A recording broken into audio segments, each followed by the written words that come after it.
जरा आपको बताएं कि खबर जो है जो हम बताने वाले हैं उन जयपुर से नरेश मीणा के बारे में।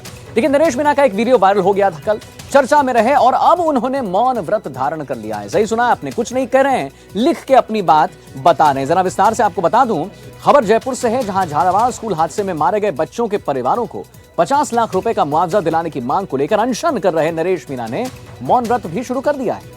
उनका अनशन लगातार 5वें दिन जारी है। एनडीटीवी से बातचीत में नरेश मीणा ने अपनी बातें लिखकर साझा की हैं, बोल नहीं रहे हैं वो। उन्होंने कहा है कि सरकार की ओर से अभी तक किसी तरह की वार्ता का न्योता मुझे मिला नहीं है। नरेश मीणा ने आरोप लगाया है कि उनके समर्थकों को आंदोलन स्थल तक आने से रोका जा रहा है। यह भी कहा है कि सरकार इस आंदोलन को खत्म करना चाहती है, लेकिन वे पीछे नहीं हटेंगे। उनसे खास बात की हमारे संवाददाता सुशांत पारिक ने, इनपुट एडिटर है हमारे, आइए नजर देखते हैं कि 5वां दिन अनशन का कल आपने कोशिश भी की।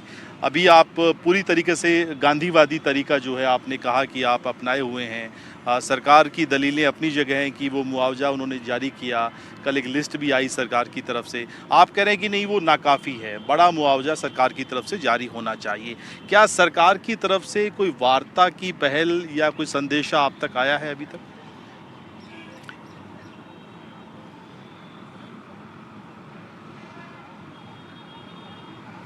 नरेश जी लिख रहे हैं कि लेकिन वार्ता की पहल हुई है, लेकिन वार्ता अधूरी है। सरकार की तरफ से उस तरह का कोई एफर्ट नहीं हुआ जो आप चाह रहे हैं, खासतौर पे 50 लाख का जो मुआवजा है। आपने कल ये पॉइंट भी किया था कि जो गुड्डा जी हैं वो सरकार से बात करेंगे। उसके बाद कोई सिलसिला आगे बढ़ा है? सरकार के किसी मंत्री को मुख्यमंत्री ने अपॉइंट किया हो? नहीं हुआ है, ठीक है। अभी क्या स्ट्रेटजी आगे आपकी, क्योंकि बड़ा मुश्किल होगा ऐसे में जब आप लगातार अनशन पे हैं। आपका स्वास्थ्य, आपने बताया कि वजन भी आपका गिर गया है, स्वास्थ्य खराब होता जा रहा है। आगे क्या रणनीति अगर बातचीत का सिलसिला आगे नहीं बढ़ता है तो?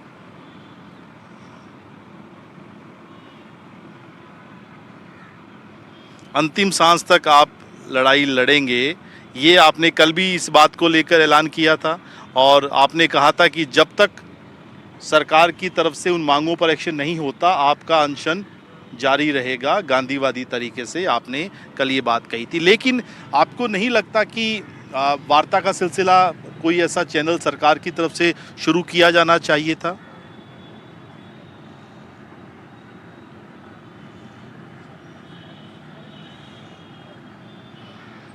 आप इंतज़ार कर रहे हैं सरकार की तरफ से कोई वार्ता का चैनल शुरू हो, क्योंकि अल्टीमेटली गोल क्या है? गोल ये है कि उन बच्चों को इंसाफ मिले।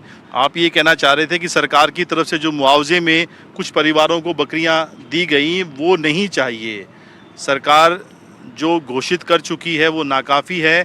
50 लाख रुपए का मुआवजा जो सबसे बड़ी आपकी डिमांड है वो चाहिए, और वो सिंबॉलिक रूप से कल आप जो है आपने वो मैसेज देने की कोशिश की। एक आरोप आपका ये भी है कि आपके बहुत सारे समर्थकों को यहाँ आने नहीं दिया गया। क्या ये परेशानी अभी भी है? आपके पास समर्थक नहीं पहुँच पा रहे हैं?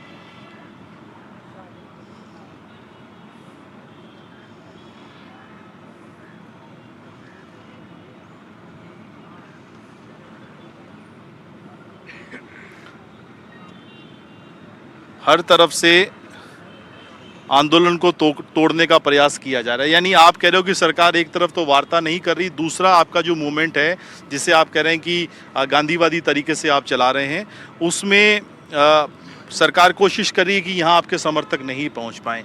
ये एक बड़ा सवाल हम नरेश जी, आपकी जो नेतृत्व क्षमता है, आपकी यूथ में जो पकड़ है, आप छात्र संघ के ज़माने से, स्टूडेंट्स की राजनीति से निकले हुए नेता हैं।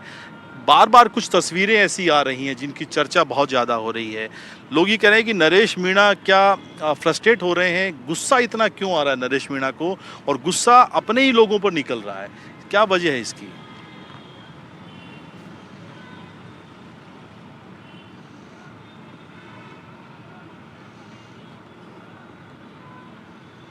मैं अपनों से अनुशासन की उम्मीद करता हूँ।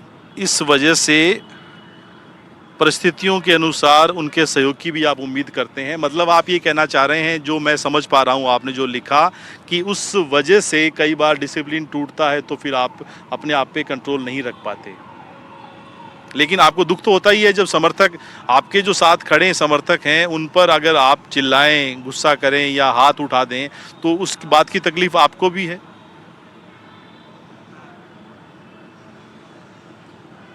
मैं नहीं चाहता उन्हें बार बार समझाना पड़े, आपको इसकी जानकारी नहीं है। हनुमान बेनीवाल का पूरा समर्थन आपको है और कुछ और लोग हैं, कुछ भाजपा के नेताओं का भी कुछ समर्थन मिला है, कांग्रेस के कुछ नेताओं का समर्थन मिला है, प्रहलाद गुंजल जैसे नेताओं का कोई समर्थन आपको नहीं है। यानी पूरी तरीके से आपने जो कल ऐलान किया कि भगत सिंह सेना का गठन आपने कर दिया है, पंचायत निकाय चुनाव में आप जाएंगे, इसके पीछे क्या बड़ी सोच क्या है? नरेश मीणा सारी पार्टियों से नाउम्मीद हो चुके हैं एक तरीके से, अब अपना ही एक प्लेटफॉर्म बनाएंगे राजस्थान में।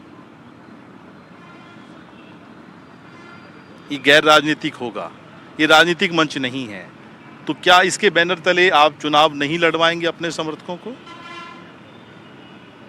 नहीं लड़वाने जा रहे हैं, ये केवल सोशल मुद्दों को लेकर है।